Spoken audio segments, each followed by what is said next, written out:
ខ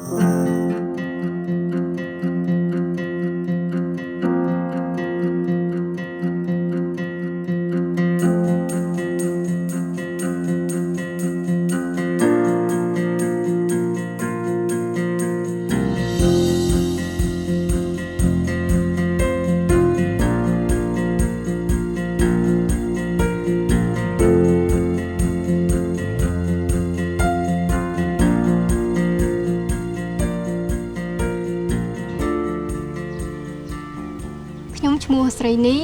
ខ្ញុំជាគ្រូពេទ្យព្យាបាលនៅចលនាខ្ញុំចាប់ផ្ដើមធ្វើការនៅក្នុងអង្គការកុមារក្នុងគ្រួសារនៅក្នុងគម្រោង ABLE នៅឆ្នាំ2013ហើយនៅក្នុងកម្មវិធី ABLE នេះយើងជួយទៅលើកុមារដែលមានបញ្ហាពិការភាពខួរក្បាលកុមារដែលមានជំងឺរ៉ាំរ៉ៃកុមារដែលគាត់ត្រូវការតម្រូវការពិសេស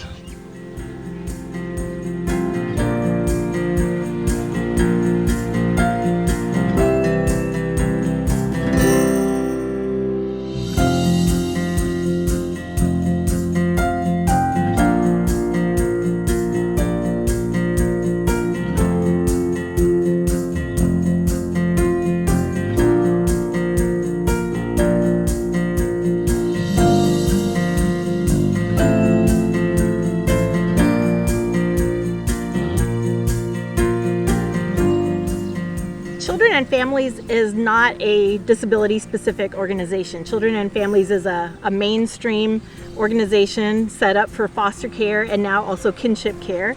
I think it's really important to make that point because sometimes people will say, "Oh, we don't deal with disability. That we don't have capacity for that." But the problem is,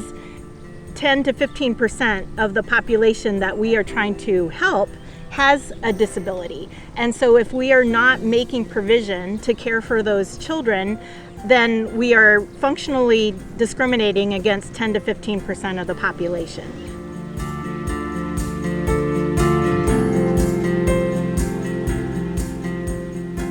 ក្នុងការដាក់គ្រួក្មេងនៅក្នុងគ្រួសារថ្មី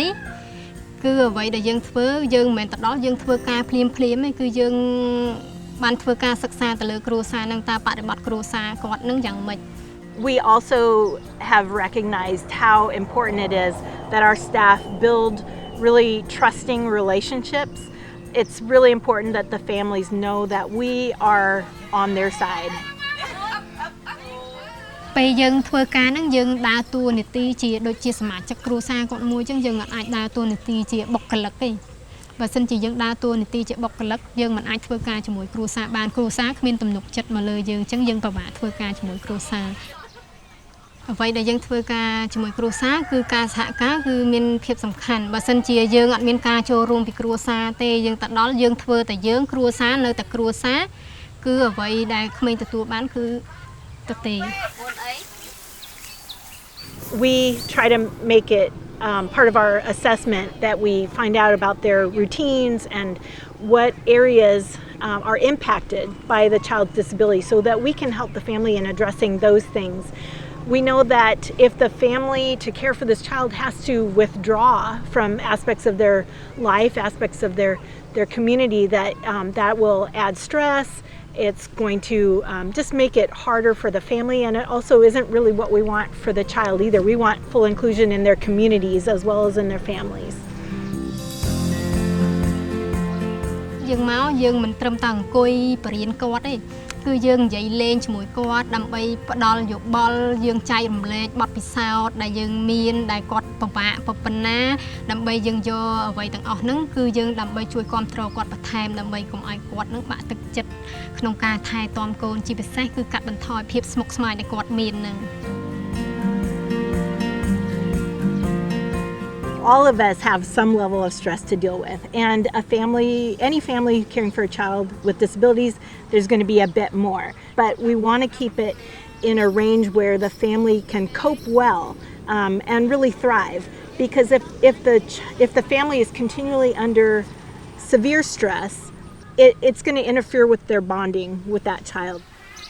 បើសិនជាយើងអត់ដោះស្រាយបញ្ហានៃការរើសអើងហើយភាពស្មុគស្មាញគ្រួសារទេ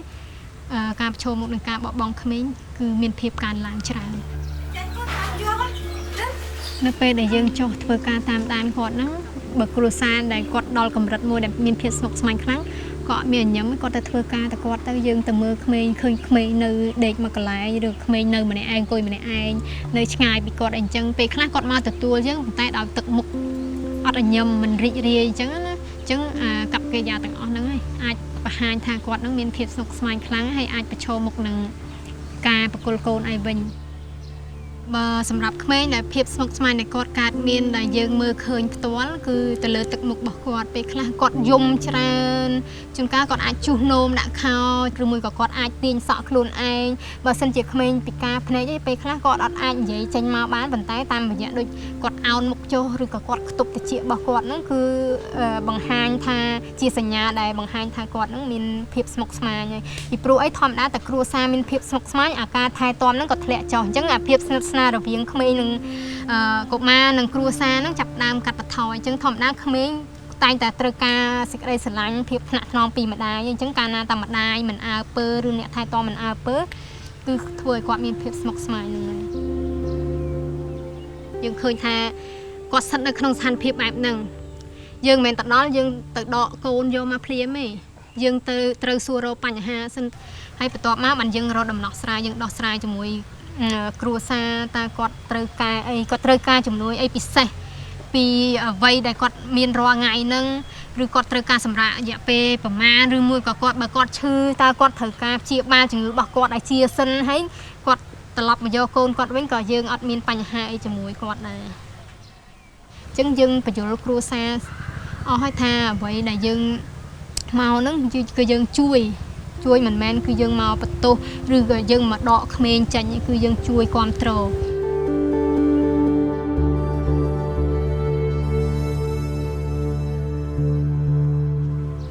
មុនពេលដែលយើងដាក់កុមារនៅក្នុងគ្រួសារមួយអញ្ចឹងយើងត្រូវប្រាប់ពីស្ថានភាពដែលកុមារមានជាក់ស្ដែងក្តីរំពឹងទុកអាការសន្យាគឺយើងអត់ត្រូវធ្វើជាមួយគ្រួសារបើសិនជាយើងសន្យាដូចឧទាហរណ៍ក្មេងមួយដែលគាត់មិនអាចមានលទ្ធភាពដែរប៉ុន្តែស្រាប់តែពេលយើងទៅដល់យើងប្រាប់គ្រួសារថាកូននឹងអាចដើរបានហើយស្រាប់តែពេលកន្លងទៅយូរដែលយើងជួយគាត់ហើយគាត់នៅតែដើរអត់បានអញ្ចឹងគ្រួសារចាប់ផ្ដើមបាត់ជំនឿ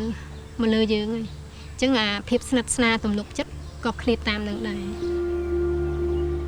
បើសិនជាយើងអត់មានភាពស្មោះត្រង់ជាមួយគ្នាពេលក្រោយគ្រួសារនឹងប្រឈមមុខបកគលក្មេងឲ្យយើងវិញសម្រាប់ផ្នត់គំនិតប្រជាជននៅស្រុកខ្មែរពិបាកខ្លាំងដោយសារគាត់មានជំនឿពីដូនតាពីការភាពបបា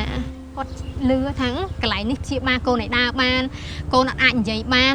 ព្យាបាលឲ្យកូននិយាយបានអញ្ចឹងគាត់លក់ទ្រព្យសម្បត្តិឲ្យគាត់មានអស់ហើយពីការភាពខុសពីជំងឺគឺយើងអាចធ្វើការព្យាបាលបានប៉ុន្តែពីការភាពគឺយើងអត់អាចធ្វើការព្យាបាលបានប៉ុន្តែយើងអាចធ្វើឲ្យស្ថានភាពពិការហ្នឹងរីកចម្រើនទៅមុខដោយសារការជួយធ្វើការព្យាបាលចលនាហ្នឹងអញ្ចឹងយើងផ្លាស់ប្ដូរផ្នត់គំនិតគាត់អាក្តីរំពឹងគាត់ហ្នឹងកុំឲ្យគាត់មានក្តីរំពឹងទុកខ្ពស់ពេកកាលណាតែពេលក្តីរំពឹងគាត់ខ្ពស់គាត់អាចធ្លាក់មកអញ្ចឹងគាត់ចាប់ដើមបាក់ទឹកចិត្តហើយតង់កុមារទាំងគ្រួសារកាលណាគ្រួសារគាត់បាក់ទឹកចិត្តគឺគាត់មានកម្លាំងគ្រប់គ្រាន់នឹងថែទាំកុមារអញ្ចឹងកុមារនឹងប្រឈមមុខនឹងការបោះបង់ចោលទៀតហើយ Sometimes families are afraid of the unknown. They're afraid of what might happen. For instance, if a family is caring for a child with a life-limiting illness, they may be concerned that they will be blamed, that other people won't understand, and it's really important for us to just continually encourage them in the positive parenting that we see them doing, give them feedback about the reality of the child's situation from a medical perspective, and what our expectations are, and the reality that we understand their situation.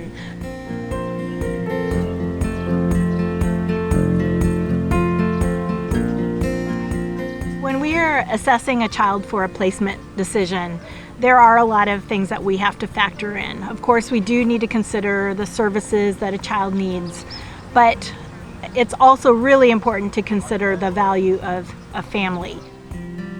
កុមារដែលគាត់នៅក្នុងគ្រួសារគឺគាត់មានលទ្ធភាពនៅក្នុងការលូតលាស់និងមានឱកាសលូតលាស់ដូចក្មេងដទៃទៀតជាជាងដែលយើងយកគាត់ទៅថែទាំនៅក្នុងមណ្ឌល as a larger community, it's really important that we advocate for development of more services that families have access to, because not only children who are in alternative care, but just children in their own families in any community are needing access to those services. បើសិនជានៅក្នុងអង្គការកុមារក្នុងគ្រួសារអត់មានគម្រោង ABOL ខ្ញុំគិតថាប្រហែលជាកុមារនឹងប្រឈមមុខនៅក្នុងការដាក់មណ្ឌលច្រើនហើយកុមារប្រឈមមុខនឹងការបោះបង់ចោលគ្មានការយកចិត្តទុកដាក់ពីគ្រួសារនិងសហគមន៍